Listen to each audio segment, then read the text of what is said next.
Imagine a grand palace on a misty morning. The halls are quiet. The staff is moving softly, getting everything ready for a big event. No one is making noise. No one wants to disturb the peace. But inside those beautiful walls, a storm is about to break. This is a story about power, about a chair, and about a queen who refused to give it up.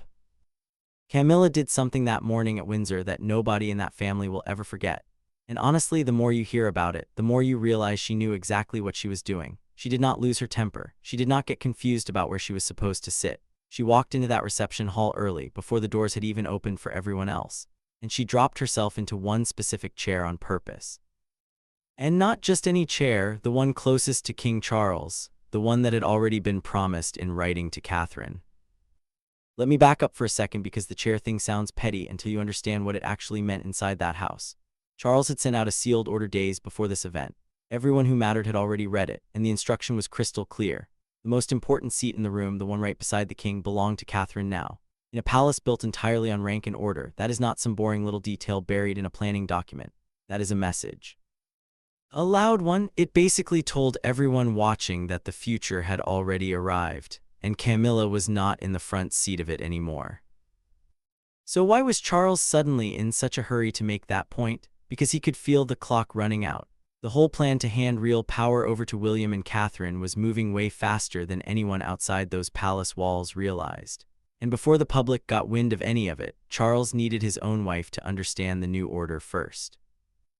The thing is, Camilla read that order too, and instead of quietly accepting it like she was supposed to, she decided to test it.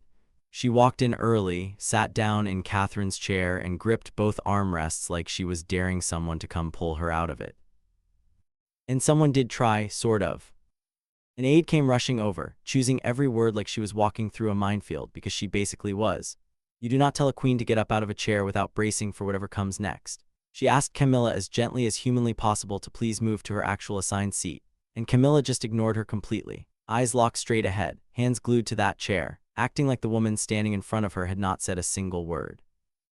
A few of the older nobles standing nearby caught the whole thing and immediately turned away, the way people do when they can feel a storm coming and want absolutely nothing to do with it. The aide backed off and glanced toward the door, basically praying somebody with real authority would come finish what she could not.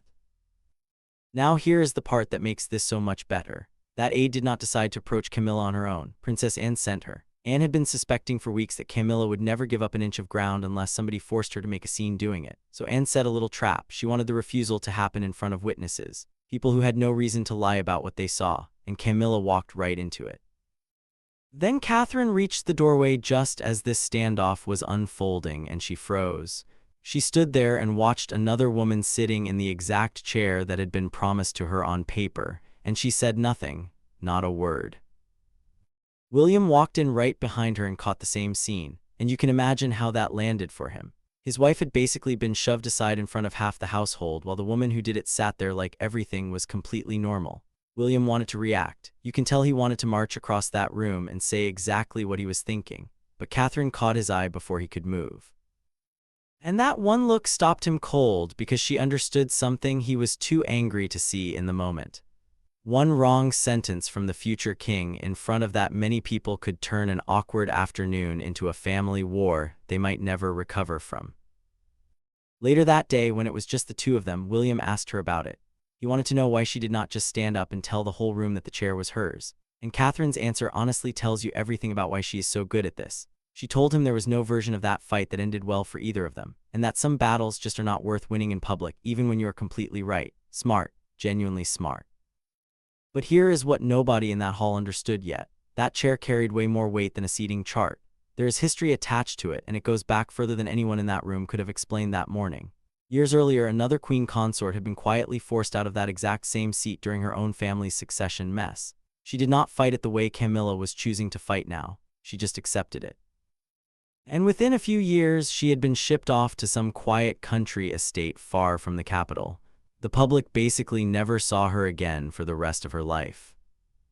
The staff actually still whisper a nickname for that chair, and they are careful never to use it when a royal might be close enough to overhear. They call it the abdication chair, and here is the chilling part. Camilla knew that name. She knew exactly what that chair represented the second she sat down in it. This was not an accident or a misunderstanding. This was a furious woman, basically daring her husband's entire family to repeat history right in front of her face, betting everything that her story would end differently than the last woman's did.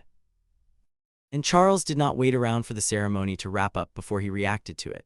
The moment that hall started to clear out, he grabbed Camilla by the arm and pulled her into an empty corridor, somewhere away from advisors and away from anyone who might repeat what was about to get said. Then he asked her one question, and from what we know, his tone was completely controlled but absolutely firm. He wanted to know why she would defy him in public after he told her in writing days earlier exactly what he expected. And Camilla's answer was not an apology, not even close. It was basically a threat dressed up as a wounded wife's complaint. She told Charles she refused to just vanish because the next generation was getting impatient to take her place. So Charles asked her very calmly if she actually understood what she had just done in front of that many witnesses. And Camilla did not hesitate for a second. She told him she understood it perfectly and that she would do the exact same thing again if it meant proving she was more than some woman sitting around waiting to be pushed aside. And that one sentence rattled Charles more than the public scene ever did, because it told him his wife genuinely believed the crown was running out of room for her, and that she would tear the whole thing open herself if she had to. He walked away from that conversation shaken in a way he refused to let anyone in the family see.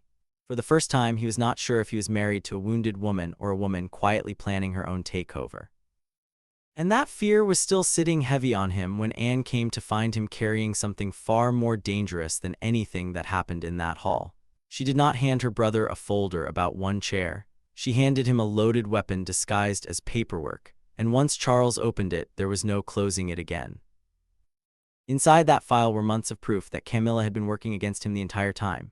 She had been quietly changing his instructions without anyone's permission. Royal appointments that were supposed to go to Charles's chosen people had been handed over and over to people loyal to Camilla instead. One page showed a household post that Charles had personally approved for a specific man, and it had been secretly given to a cousin of one of Camilla's closest friends.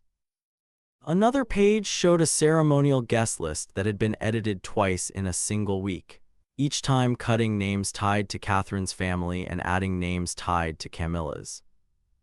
Now on their own, none of these moves were loud enough to start a war. But lined up together in one folder, they painted a very clear picture of exactly what Camilla had been building behind Charles's back this whole time. So that chair at Windsor was never just one woman losing her temper for a moment. It was one piece of a much bigger plan that had finally blown up out into the open where the whole family could see it.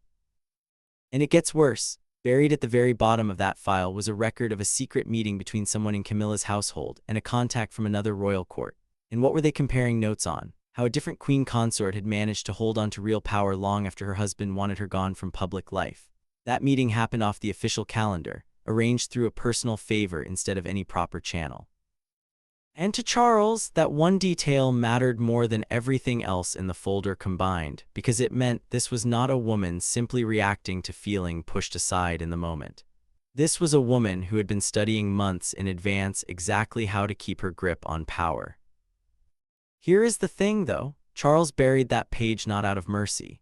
He buried it because showing it to Camilla would mean admitting he had had her entire household watched for over a year.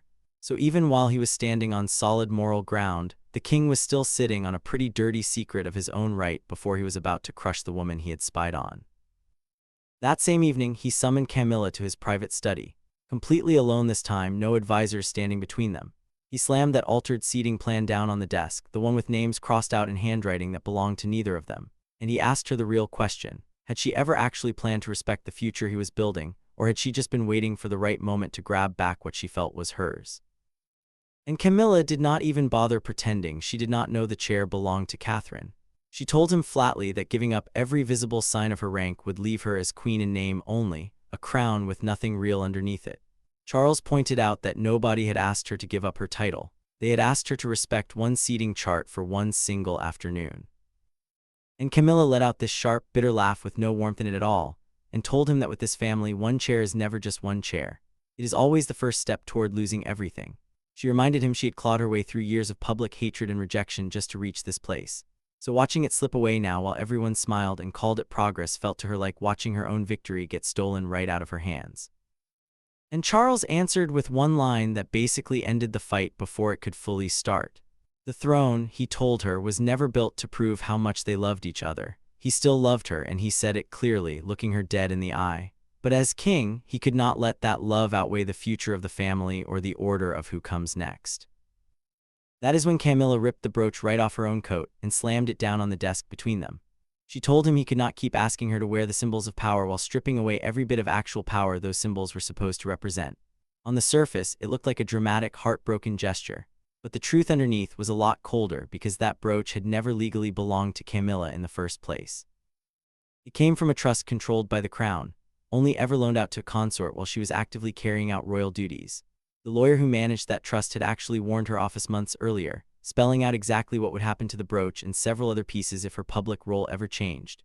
And Camilla had read that warning and tossed it aside completely, certain it would never come to that. So setting that brooch down was not really a sacrifice at all.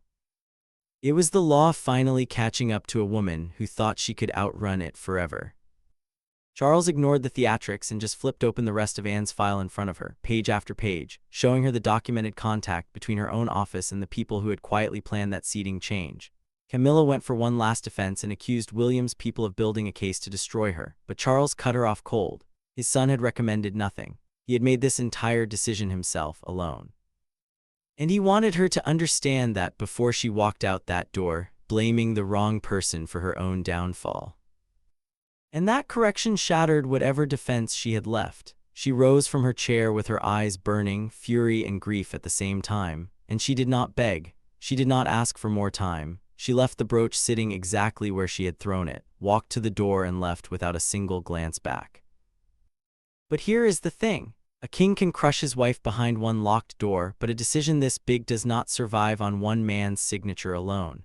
Within hours, Charles needed the rest of the family standing beside him, and every single one of them was about to realize that erasing Camilla's role meant rewriting their own futures too, whether they liked it or not. So the next morning, Charles, William, Catherine, Anne, and Prince Edward all gathered around one long table, and not one of them came to that table for the same reason. William wanted the family to stay steady. Anne wanted order finally restored after watching the rules bend for one person way too long. Catherine just wanted to stay out of a fight she never asked to be part of. And Edward, quieter than all of them, mostly wanted to avoid getting blamed later for whatever got decided in that room. The king's secretary laid it all out with zero mercy. The marriage itself could not be erased by any order, but Camilla's public duties, her household staff, her access to royal privilege, all of that could be torn apart piece by piece and placed under the direct control of the king's own office.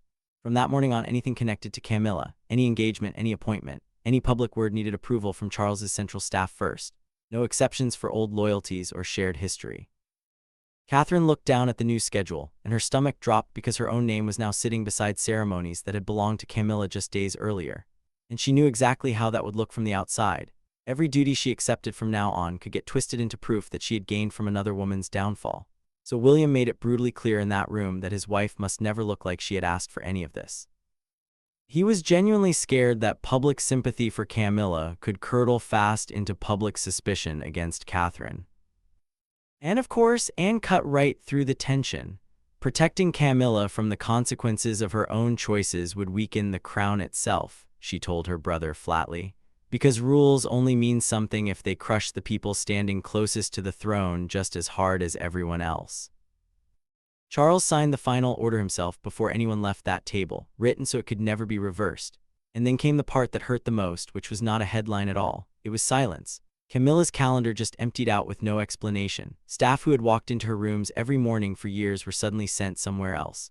Then came the order to clear her office before sunset that same day. She refused to pack a single box herself because doing it with her own hands would feel like agreeing with him. An aide was pulling framed photos off the walls when Camilla crossed the room and ripped one straight out of her hands. A photo of herself smiling lovingly at Charles, taken years before any of this began.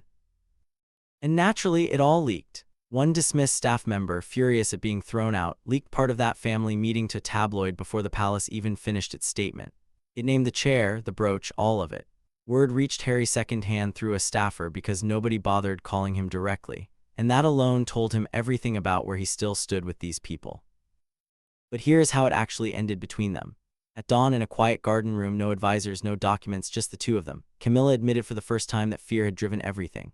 And then she did something Charles never expected. She agreed on her own to step back from competing with Catherine for good. No reversal, no secret promise. He told her she would stay his wife, keep a private home and her dignity, but her public role as queen was gone forever.